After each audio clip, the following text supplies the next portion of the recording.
नारायणं नमोलुए सवसाहुणम् वंदितु सब सिद्धे ध्रुवमचल मणुममं गदिं पत्ते वोच्छामि समय पाहुड मृडमो सुद केवली भणिदम् नमः समय साराय स्वानुभूत्या चकासते चित् स्वभावाय भावाय सर्वभावांतरच्छिदे। कलिकाल सर्वज्ञ आचार्य कुंद कुंद द्वारा विरचित समयसार ग्रंथ पर विगत कुछ दिनों से चर्चा चल रही है, जिसमें कल हमने द्वितीय कलश पर चर्चा की थी, जिसमें द्वादशांगमय जिनवाणी माता को नमस्कार किया था। साथ ही साथ वो द्वादशांगमय जिनवाणी माता किसको बताने वाली है, ऐसे निज प्रत्येक आत्मा को बताने वाली है, शुद्ध आत्मा को बताने वाली है, ऐसी चर्चा करके हमने कल द्वितीय कलश को पूर्ण किया था। आज हमको चर्चा तृतीय कलश पर करनी है। सबसे पहले मैं आपको तृतीय कलश के बारे में बताऊं तो तृतीय कलश और तीनों ही कलश, पहला, दूसरा और तीसरा कलश, ये मंगलाचरण स्वरूप तो है ही है। क्यों? क्योंकि पहले में निज शुद्धात्मा को नमः समयसार को नमस्कार किया, निशुद्धात्मा को नमस्कार किया, उसके बाद देवशास्त्र गुरु को वहां पर भी अर्थ निकाल करके नमस्कार किया। उसके बाद दूसरे कलश में द्वादशांग में जिनवाणी को और प्रत्येक आत्मा को या निज शुद्धात्मा को प्रकट करने की प्रेरणा दी। उसके बाद अब तीसरे कलश में आचार्य समयसार के ऊपर टीका क्यों लिख रहे हैं। कुंद कुंद आचार्य ने समयसार लिखा और आचार्य अमृतचंद्र ने उसके ऊपर आत्मख्याति टीका लिखी। तो अब आचार्य अमृतचंद्र उस पर टीका क्यों लिख रहे हैं, उसका कारण बता रहे हैं। हमारे लिए लिख रहे हैं, उनके लिए लिख रहे हैं, या किस प्रयोजन से लिख रहे हैं, उन्हें टीका लिख करके क्या प्राप्त करना है, उन्हें टीका लिखने से क्या मिलेगा और उनसे अभी तक क्या क्या भूलें हो रही हैं।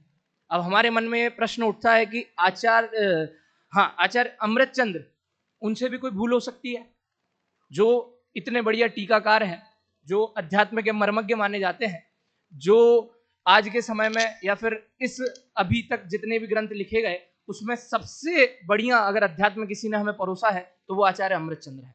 तो अब इनसे भी कोई गलती हो सकती है, तो हाँ, उनसे भी गलती हुई है। और ये बात मैं नहीं कह रहा हूं कि उनसे गलती हुई है, वो खुद तीसरे कलश में अपनी गलती स्वीकार करते हुए ये बता रहे हैं कि मुझसे क्या गलती हुई है और उसका जो मैं सॉल्यूशन कर रहा हूं, उसका जो समाधान मैं कर रहा हूं, उसका जो सुधार मैं कर रहा हूं, वो क्या है। देखिए, तीसरे कलश में एक जो परंपरा निर्वाहन होता है ना, वो भी आचार्य ने किया है। कैसा परंपरा निर्वाहन? कि क्या होता है, सबसे पहले आचार्य पहली गाथा में क्या करते हैं, पहले कलश में क्या करते हैं, मंगलाचरण करते हैं। उसके बाद कोई कोई आचार्य होते हैं वो 2, 3, 5 गाथाओं तक मंगलाचरण करते हैं, पर मंगलाचरण करने के बाद वो एक प्रतिज्ञा हमें अवश्य बताते हैं। अब कैसी प्रतिज्ञा, क्या प्रतिज्ञा उन्होंने ली होगी, कोई प्रतिज्ञा वो कि नहीं, वो ग्रंथ करने की प्रतिज्ञा हमें बताते हैं कि ग्रंथ क्यों करना, ग्रंथ में हम क्या लिख रहे हैं, ग्रंथ में हम किसका वर्णन कर रहे हैं, ये सारी बातें हमें बताई गई। विद्वानों ने भी इस परंपरा को फॉलो किया है, जैसे कि दौलत राम जी, उन्होंने कहा है, क्या कहा, जय त्रिभुवन में जीवनंत सुख चाहे दुखते भयवंत, ताते दुख हारी सुखकार, कहे सीख गुरु करुणा था। कि जो जीव सुख चाहते हैं और दुख से डरते हैं, उनके लिए मैं यहां पर सुख को करने वाली विधि बता रहा हूं। ये प्रतिज्ञा हो गई, क्योंकि मैं कुछ बता रहा हूं ना, ये प्रतिज्ञा हो गई। अब ऐसे ही आचार्य अमृतचंद्र तीसरे कलश में क्या प्रतिज्ञा लेते हैं, तीसरे कलश में क्या वर्णन करते हैं, इसकी चर्चा अभी हमें यहां से प्रारंभ करनी है। तो सर्वप्रथम हम कलश का पाठ करते हैं, उसके बाद उसका अर्थ समझेंगे और फिर हम उसको विशेष समझेंगे। देखिए, तीसरा कलश है, जिनके पास ग्रंथ हो। पर परिणति हेतुर्मोह नामनोऽनुभावात् विरत मनुभाव्य व्याप्ति कल्मास्तिकाया मम परम विशुद्धि शुद्ध चिन्मात्र मूर्तेर भवतु समय सार व्याख्यैवानुभूते। क्या कह रहे हैं, क्या बता रहे हैं हमें यहां पर? वो बता रहे हैं कि देखिए, पहली लाइन में उन्होंने अपनी भूल बताई और दूसरी लाइन में वो अब मुझे उसमें क्या सुधार करना है, मैं उसके लिए क्या कर रहा हूं, वो बता रहे हैं, है ना। समझते हैं। देखिए, सबसे पहले पर परिणति हेतुर मोह नामनोनुभावात। क्या कि ये जो पर परिणति हो रही है ना, कि कौन सी पर परिणति, तो वो भी बाद में चर्चा आएगी। देखिए, तो ये जो पर परिणति हो रही है, इसका हेतु कौन है, इसका हेतु कौन है, इसको कराने वाला करने वाला कौन है? तो ये मोह नाम कर्म के उदय से हो रही है। किसके उदय से? मोह नाम मतलब कि मोहनीय कर्म के उदय से हो रही है। ऐसा नहीं है कि नाम कर्म का कोई अलग से नया भेद आ गया हो, मोह नाम कर्म, मोहनीय कर्म के उदय से ये जो अवस्था है, कैसी अवस्था? कि पर परिणति हेतु, कि पर परिणति रूप जो हमारी अवस्था हो रही है, इसमें मूल कारण कौन है? तो इसमें मूल कारण है मोह नामनानुभावात। इसके बाद अब और क्या हो रहा है कि इतना ही नहीं हो रहा, उसके बाद अविरत मनुभाव्य व्याप्ति कलमाशिताया, कलमाशिताया, सॉरी, मतलब क्या कि जो हमारी पर परिणति जो हो रही है ना, उतना ही नहीं, इस मोहनीय कर्म के उदय से और क्या हो रहा है? तो निरंतर निरंतर हमारे चित्त में क्या हो रहा है? मलिनता, मलिनता बढ़ती जा रही। कलमाशिताया मतलब क्या कि निरंतर जो हमारा चित्त है, जो हमारे परिणाम है, वो मैले होते जा रहे हैं। किसके कारण होते जा रहे हैं? तो एकमात्र मोहनीय कर्म के कारण होते जा रहे हैं। देखिए, अब मोहनीय कर्म में भी सामान्य सबको जानकारी है कि दो प्रकार के होते हैं, तो उसकी भी चर्चा अपन करेंगे, और मोहनीय कर्म क्या है, कैसे होता है, इसकी भी चर्चा हम करेंगे। इसके बाद देखिए आगे, मम परम विशुद्धि शुद्ध चिन्ह मात्र मूर्तेर भवतु, कि मैं परम विशुद्धि को प्राप्त करता हूं या प्राप्त करूंगा। कैसे प्राप्त करूंगा? समय सार व्याख्याए, समय सार की व्याख्या करके। अब समय सार की व्याख्या क्या कर रहे हैं? तो आत्मख्याति रूप उसकी टीका लिख करके उसकी और विशेष व्याख्या जो है, वो समय सार की व्याख्या उसमें कर रहे हैं। ये कलश का एक बहुत बहुत सामान्य सा अर्थ हो गया। इसमें जब अभी अपन और विशेष चर्चा करेंगे तब और इसमें विशेष खुलासा होगा। इससे पहले एक बार हम पद्यानुवाद का पाठ करते हैं। आदरणीय दादा ने बहुत सरल पद्यानुवाद लिखा है और उससे एकदम सारा अर्थ और स्पष्ट हो जाएगा। देखिए, यद्यपि मैं तो शुद्ध मात्र चैतन्य मूर्ति हूँ, फिर भी परिणति मलिन हुई है मोहोदय से। परम विशुद्धि को पावे वह परिणति मेरी, समय सार की आत्मख्याति नामक व्याख्या से। क्या कह रहे हैं? मैं तो शुद्ध मात्र चैतन्य मूर्ति हूं, फिर भी क्या हो रहा है कि मेरी परिणति मलिन हो रही है, मैं विकारों को प्राप्त हो रहा हूं, मेरे में विकारी भाव उत्पन्न हो रहे हैं। कैसे उत्पन्न हो रहे हैं? कि मोह के उदय से, मोहनीय कर्म के उदय से, मोह राग द्वेष के कारण। अब क्या कि परम विशुद्धि को पावे वह परिणति मेरी, कि अभी तक तो मोहोदय से जो है मेरे में पर परिणति में मैं बढ़ रहा था आगे। अब क्या होगा कि परम विशुद्धि को मेरे को प्राप्त करना है। ऐसी आचार्य प्रतिज्ञा ले रहे हैं कि परम विशुद्धि को मुझे प्राप्त करना है। तो कैसे कर रहे हैं? कि समय सार की आत्मख्याति नामक व्याख्या से। अब सबसे बड़ा प्रश्न जो सबको उठता है, उठना ही चाहिए, कि भाई एक समय सार की टीका लिखने से परम विशुद्धि को प्राप्त हो जाएंगे क्या? तो हम भी ले लेते हैं एक पेन और कॉपी, लिखना शुरू कर देते हैं, हमें भी परम विशुद्धि प्राप्त हो जाएगी। तो हो जाएगी क्या कि नहीं? तो फिर आचार्य अमृतचंद्र देव ऐसा क्यों लिख रहे हैं कि परम विशुद्धि को प्राप्त हो?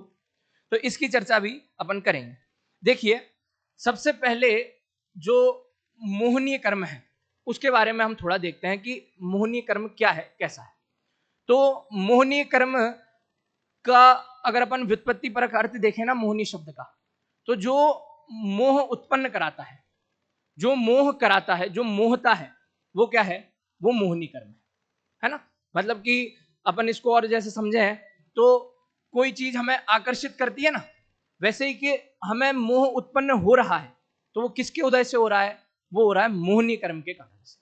अब ये मोहनीय कर्म, जब आचार्य इस पर इतना बड़ा आरोप लगा रहे हैं कि भाई मैं संसार में हूं ना, इसका कारण क्या है कि इसका कारण मोहनीय कर्म है।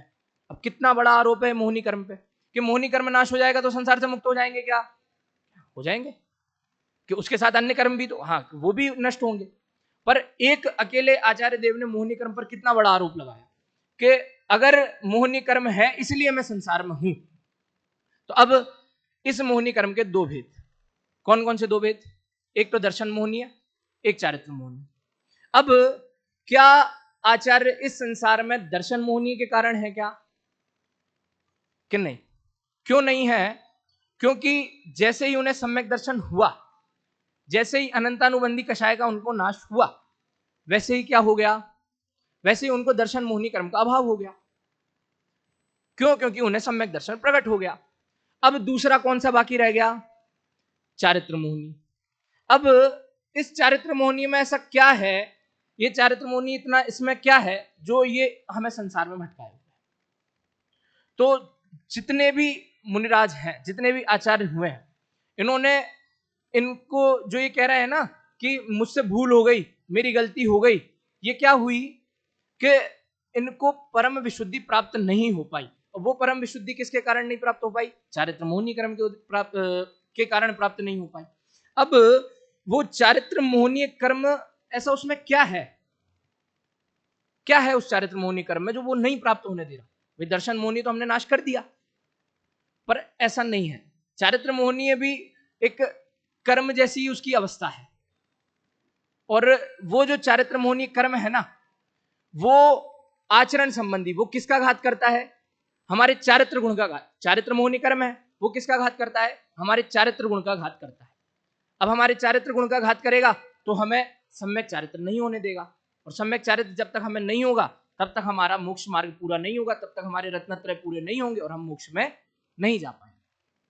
तो अब आचार्य को सम्यक दर्शन तो हो गया, और सम्यक दर्शन के साथ ही सम्यक ज्ञान भी हो जाता है। तो अब आचार्य की क्या भूल रह गई? अब आचार्य वो एक्सेप्ट कर रहे हैं, वो बता रहे हैं कि मेरे को सम्यक दर्शन सम्यक ज्ञान तो हो गया, पर अब क्या बाकी रह गया? तो वो सम्यक चारित्र है। और सम्यक चारित्र किसके कारण बाकी रह गया? तो वो एकमात्र कौन सा कर्म है? चारित्र मोहनीय कर्म है। चारित्र मोहनीय कर्म के कारण क्या हुआ? मुझे सम्यक चारित्र प्रकट नहीं हुआ, और इसलिए मैं क्या हो गया हूं? अभी तक संसार में परिभ्रमण कर रहा हूं। अब इसमें जब अपन आगे बढ़े तो टीका में दादा एक बहुत बहुत सरल और बहुत बढ़िया वाक्य लिखते हैं। वो लिखते हैं, मैं आपको पढ़ के बताता हूं। वो लिखते हैं कि मैं तो शुद्ध चैतन्य मूर्ति हूं, मुझे तो कुछ विकृति है ही नहीं। तो सबसे पहले दादा क्या कह रहे हैं कि जो मेरा मूल द्रव्य है ना, जो मेरा मूल तत्व है ना, जो मैं मूल हूं, वो तो कैसा है कि उसमें तो कोई विकृति नहीं, एकदम शुद्ध मात्र चैतन्य मूर्ति हूं, है ना। अब इसमें यहां पर भी एक प्रश्न उठता है कि सिर्फ चैतन्य मूर्ति ही हूं क्या? वैसे तो अभी आगे पढ़ेंगे तो आत्मख्याति में ही कहेंगे कि भाई अनंत गुणों का पिंड है, अनंत गुणों का धारी है, अनंत गुण से शोभित होता है, शोभायमान होता है, अनंत गुण इसमें विद्यमान है, विराजमान है, इतनी सब बात कहेंगे। तो फिर यहां तो सिर्फ क्या कह रहे हैं कि चैतन्य मूर्ति हूं, और चैतन्य मतलब जानने देखने वाला, मतलब ज्यादा से ज्यादा दो गुण, ज्ञान और दर्शन गुण। तो सिर्फ ज्ञान और दर्शन गुण की ही चर्चा है क्या कि नहीं? यहां पर आचार्य अमृतचंद्र देव की शैली ऐसी है कि वो ज्ञान और दर्शन, इन दो गुण से, चैतन्य से वो क्या करेंगे? अनंत गुण निकाल देंगे। क्यों? क्योंकि है तो मेरे में ही ना, और मेरा मूल स्वभाव तो जानने देखने वाला ही है ना। तो अब उसके साथ ही वो अनंत गुणों का वर्णन उसमें करते जाएंगे। 47 शक्तियां और अनंत सुख, अनंत वीर आदि गुण, और जितने भी जो भी गुण हैं, सामान्य गुण, विशेष गुण, जितने जो भी गुण हैं, वो सब किस में आ जाएंगे? इस चैतन्य मूर्ति, इसमें आ जाएंगे। अब हमारी चर्चा कहां चल रही थी कि सिर्फ मूल जो तत्व है, मूल जो द्रव्य है, उसमें तो विकृति नहीं है। फिर समस्या कहां आ रही है? फिर जो ये मोह, जो चारित्र मोहनीय कर्म है, ये हमें परेशान कर रहा है, तो ये कहां कर रहा है, कैसे कर रहा है? तो उसके लिए आगे लिखते हैं कि मैं तो शुद्ध चैतन्य मात्र मूर्ति हूं, मुझे में तो कुछ विकृति है ही नहीं। हाँ, पर्याय में पर्यायगत योग्यता के कारण एवं मोह उदय के निमित्त से कुछ मलिनता है। बहुत सरल विषय, बहुत बढ़िया विषय है।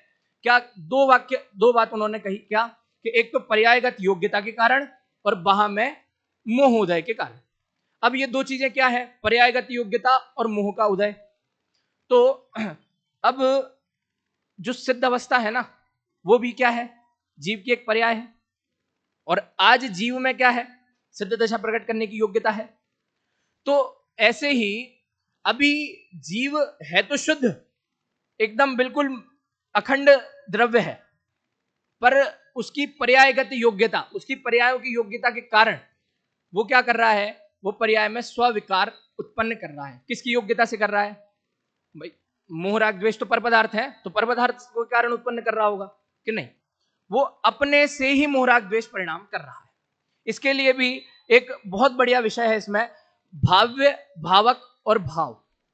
अब भाव्य भावक भाव क्या है, तो मैं बहुत संक्षिप्त में इसकी चर्चा करके आगे बढ़ता हूं। देखिए, ये जो मोह का उदय है ना, ये तो क्या है, यह है भावक, है ना। अब मैं अभी भाव्य भावक भाव स्पष्ट करूंगा ना, तो वो बहुत ज्यादा विषय बढ़ जाएगा। आपको अभी जब मैं इनको समझाऊंगा तो अपने आप समझ में आ जाएगा। देखिए, सबसे पहले क्या है भावक। भावक क्या है, मोह का उदय, यानी जो हम मोह राग द्वेष परिणाम कर रहे हैं ना, मोह राग द्वेष परिणाम जो हम कर रहे हैं, उनका जो उदय आ रहा है वो क्या है, वो है भावक। अब भाव्य क्या है और भाव क्या है, तो भाव का तो सबको पता है कि भाई जो हमारी परिणति होती है, जो हमारे विकल्प होते हैं, वो हमारे भाव होते हैं। तो अब यह जो मोह का उदय भावक है ना, इससे क्या हो रहा है, इससे जो हमारे परिणाम जो राग द्वेष रूप हो रहे हैं, जो मेरे राग द्वेष उत्पन्न हो रहे हैं, वो क्या हो गए, मेरे भाव हो गए। बराबर, मोह का उदय भावक हो गया, है ना। मेन जो आधार है संसार में परिभ्रमण करने का, वो मोहनीय कर्म। अब मोहनीय कर्म का उदय है, मतलब मोहनीय कर्म है, तो वो क्या हो गया, वो हो गया भावक। अब भाव क्या हुआ, तो जो मोहनीय कर्म के उदय से मेरे में राग द्वेष परिणाम उत्पन्न हो रहे हैं, मेरे अपने राग द्वेष मेरी ही योग्यता से हो रहा है, जिन्हें अपन अच्छी भाषा में कहे तो स्विकार, कि जो मेरे मोह राग द्वेष आदि जो स्विकार उत्पन्न हो रहे हैं वो। अब इनसे क्या हो रहा है, तो इनसे भाव्य जो है वो बन रहा है। क्या भाई, इनसे जो मेरी परिणति निरंतर मैली होती जा रही है, निरंतर जो है वो संसार दशा की ओर मुझे खींचती जा रही है, वैसी इस मोहनीय कर्म की जो अवस्था है उसके बारे में यहां हमें बता रहे हैं। अब यहां जो तत्समय की योग्यता, यानी पर्यायगत योग्यता और तत्समय की योग्यता, और दूसरा एक और क्या बताया था इन्होंने, मोह का उदय। भाई एक तो अपनी पर्यायगत योग्यता के कारण जीव संसार में है, और दूसरा मोह के उदय के कारण संसार में है। तो इसमें मोह का उदय वो क्या हो गया, वो तो एक तरह से अपन कहें तो बाह्य निमित्त जैसा हो गया। हालांकि उसे बाह्य निमित्त अपन नहीं कह सकते, पर फिर भी वो एक तरह से बाह्य निमित्त जैसा हो गया। क्यों, क्योंकि कर्म तो जड़ है और जीव उनसे सर्वथा भिन्न है, जीव इनसे बिल्कुल भिन्न है, इसलिए एक तरह से अपन उन्हें ऐसा कह सकते हैं। बाकी बहिरंग कारण में अपन और भी ले सकते हैं, जो बाह्य निमित्त आदि बन रहे हैं, है ना। मोह का उदय आ रहा है तो उनमें जो बाह्य निमित्त आदि जो भी बन रहे हैं, वो सब क्या हो रहे हैं, वो सब बाह्य कारण में आ रहे हैं। और अंतरंग कारण में क्या, अंतरंग कारण में अपन मोहनीय जो कर्म है ना, इसको अंतरंग कारण में भी ले सकते हैं। क्यों, क्योंकि ये हमारे भाव पर असर कर रहा है ना, ये हमारे परिणाम बिगाड़ रहा है ना, इस तरह से इसको हम अंतरंग में भी ले सकते हैं। और अंतरंग परिणाम में या अंतरंग अपन जो कारण है उसमें क्या कहेंगे, तो वो हमारी पर्यायगत योग्यता हो गई। क्योंकि जीव की जो भी पर्याय हो रही है ना, वो किससे हो रही हैं, जीव से तो हो ही रही हैं, जीव की पर्यायगत योग्यताओं से भी हो रही है। एक एक पर्याय की अपनी अपनी योग्यता है, और वो पर्याय अपनी अपनी योग्यता के अनुसार हो रही है। ऐसे ही अगर ये जीव सिद्ध गति को प्राप्त होगा, जैसा कि मैंने आपको पहले बताया, तो ये भी उसकी एक पर्याय है, तो वो अपनी उस पर्यायगत योग्यता के कारण प्राप्त होगा। और अभी वो मोहोदय को प्राप्त हो रहा है, मोह राग द्वेष आदि परिणामों को प्राप्त हो रहा है, मोहनीय कर्म को प्राप्त हो रहा है, तो वो भी किसके कारण प्राप्त हो रहा है, वो भी अपनी पर्यायगत योग्यता के कारण हो रहा है। इससे अपन एक सिद्धांत ये भी समझ सकते हैं कि हम जो भी कर रहे हैं, अच्छा कर रहे हैं, बुरा कर रहे हैं, कर्म बंधन कर रहे हैं, कर्मों की निर्जरा कर रहे हैं, इन सब को कौन कर रहा है, मैं ही कर रहा हूं। अन्य द्रव्य के कारण कुछ होने वाला नहीं है, अन्य द्रव्य कुछ करने वाला नहीं है, अन्य द्रव्य कुछ कराने वाला नहीं है। जो कुछ है, जो भी हो रहा है, वो किस में हो रहा है? मुझ में हो रहा है। इसके बाद एक शंका और हमारे दिमाग में आती है कि आचार्य देव कैसी एकदम उल्टी बातें कर रहे हैं कि एक तो मैं शुद्ध मात्र चैतन्य मूर्ति हूं, उसके बाद कह रहे हैं कि मैं मलिन भी हूं पर परिणति से। तो ये तो दोनों अलग अलग बात हो गई ना। एक पहले तो क्या कह दिया कि एकदम शुद्ध चैतन्य मात्र मूर्ति हूं, और फिर क्या कह रहे हैं कि परिणति हुई, परिणति मलिन भी है मेरी। तो दोनों में अपन एक तरह से इसको समझने के लिए ऐसा देख सकते हैं कि द्रव्य और भाव है ना, कि द्रव्य दृष्टि और पर्याय दृष्टि। कि द्रव्य से तो मैं कैसा हूं? एकदम शुद्ध हूं, मेरे में अभी भी मोक्ष जाने की योग्यता है। अगर मेरे परिणाम मोक्ष जाने जितने परिणाम निर्मल होने चाहिए अगर उतने हो गए तो मैं क्या हो जाऊंगा? अभी भी मोक्ष को प्राप्त हो सकता हूं। क्यों? क्योंकि मुझ में मोक्ष जाने की योग्यता तो है।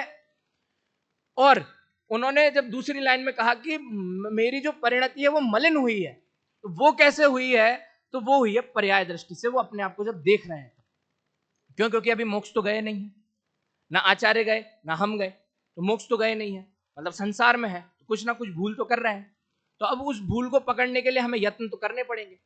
अब अगर हम द्रव्य दृष्टि से ही मान के इस बात को बैठ जाएंगे और अपनी भूल नहीं सुधारेंगे तो फिर निश्चयभाषी जैसे हो जाएंगे कि हाँ ठीक है मैं सिद्ध हूं, बस अब मुझे ना मंदिर जाना है ना कुछ करना है, और ऐसी भावना आ जाएगी। तो उस भूल को पकड़ने के लिए वो हमें पर्याय दृष्टि से भी समझा रहे हैं कि मैं शुद्ध तो हूं, इसमें कोई दो राय नहीं है, इसमें कोई संशय नहीं है, और इसमें कभी शंका करना भी मत। क्यों? क्योंकि अगर इस पर शंका कर ली कि मैं शुद्ध हूं या नहीं, इसका मतलब अपन ने अपने स्वभाव पर शंका कर ली, फिर हमें अपने स्वभाव का श्रद्धान नहीं हो पाएगा, और स्वभाव का श्रद्धान नहीं हो पाएगा तो सम्यक दर्शन नहीं हो पाएगा। इसलिए इस पे तो हमें कभी शंका करना ही नहीं कि मैं शुद्ध हूं या नहीं हूं। क्यों? क्योंकि मैं तो शुद्ध ही हूं।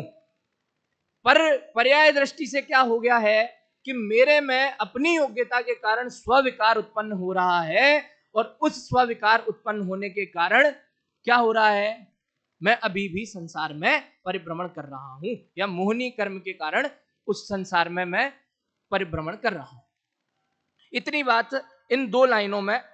जो पहले कलश की जो पहली लाइन है पर परिणति हेतुर वाली, है ना, कि यद्यपि मैं तो शुद्ध मात्र चैतन्य मूर्ति हूं फिर भी परिणति मलिन हुई है मोहोदय से। इस इनमें इतना सा तो एकदम अपने को जो सिद्धांत है वो समझना चाहिए।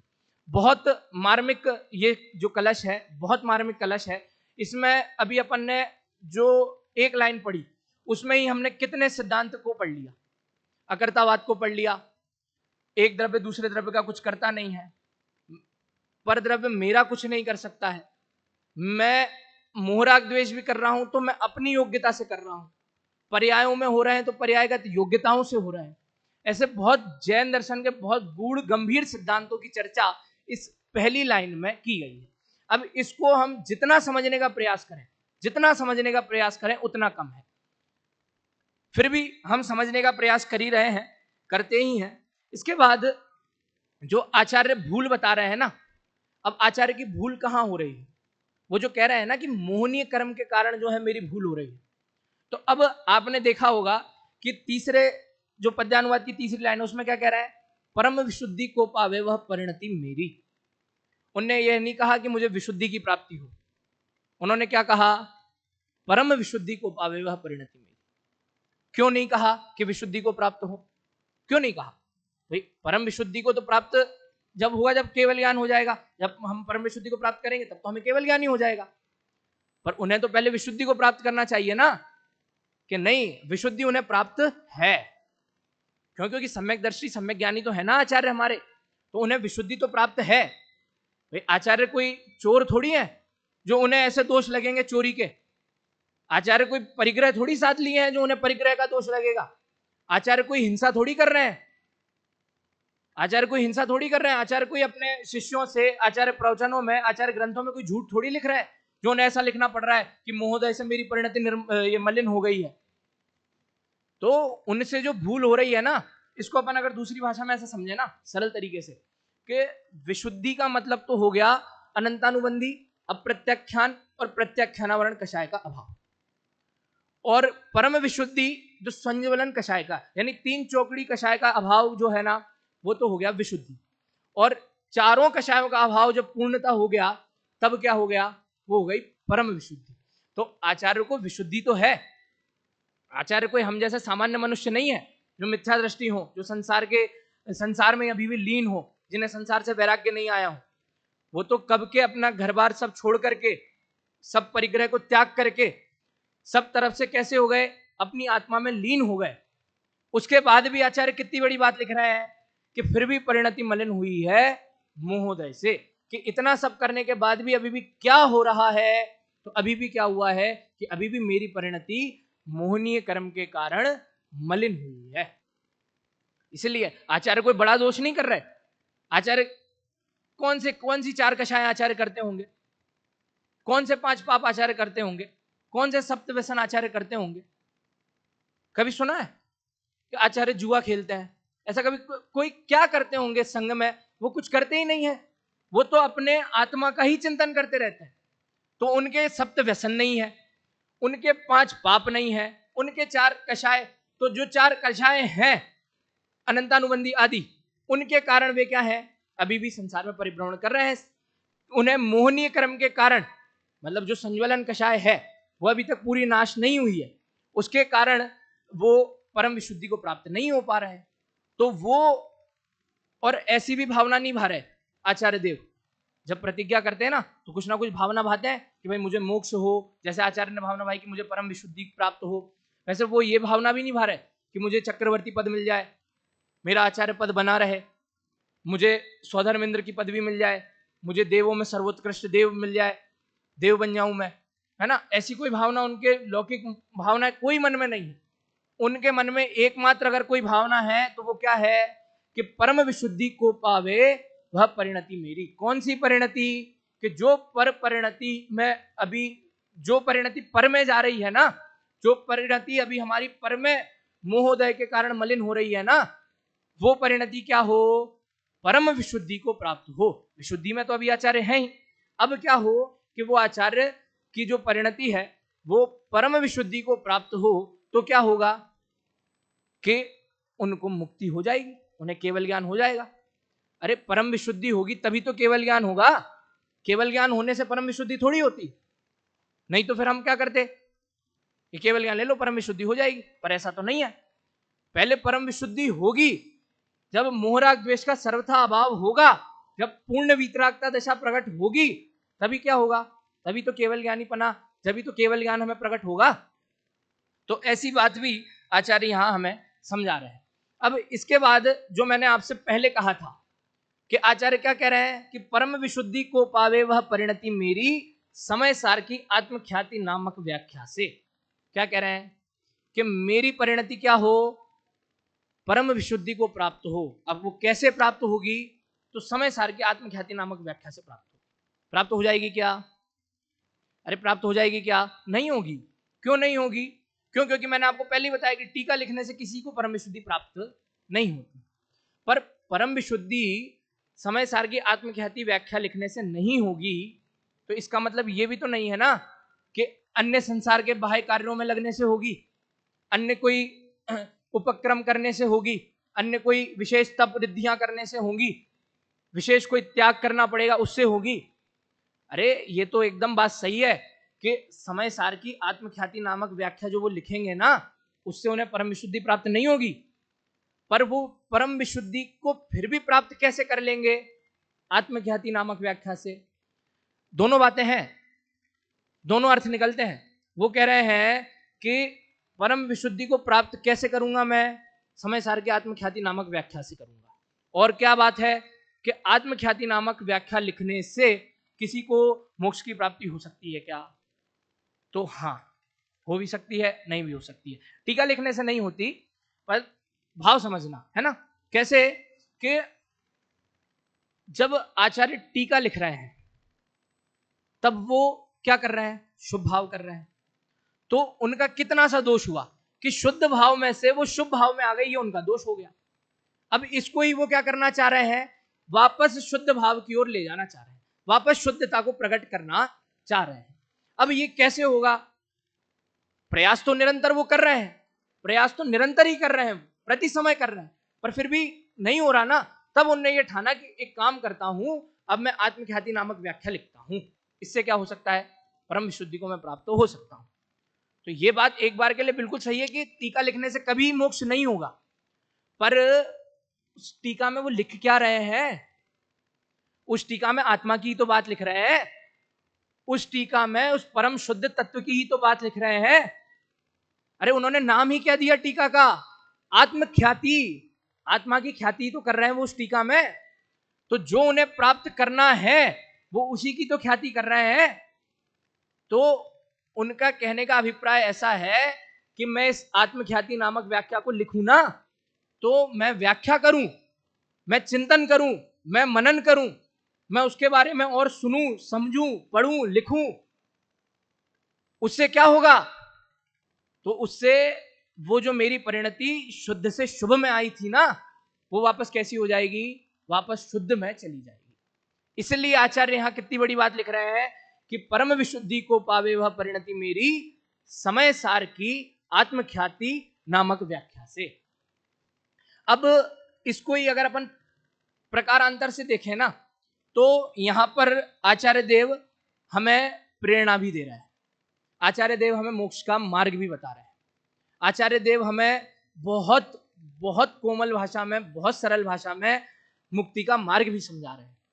क्या कह रहे हैं कि जैसे मैं अभी शुभ भाव में आकर के टीका लिखने की कोशिश कर रहा हूं, टीका लिख रहा हूं, वैसे ही आप टीका लिखो मत, वैसे ही हम टीका लिखे नहीं, पर अगर अभी उसमें हम टीका पढ़े ना, तो क्या होगा, उसमें जो बताया हुआ मर्म है उसको हम समझेंगे ना, उसमें जो बताया हुआ विशुद्ध तत्व है उसको हम जानेंगे ना, तो क्या होगा, स्वाध्याय की हम में जिज्ञासा जग जाएगी, हम में जैन धर्म के हम ज्ञाता हो जाएंगे, हजारों शास्त्रों के ज्ञाता हो जाएंगे कि नहीं।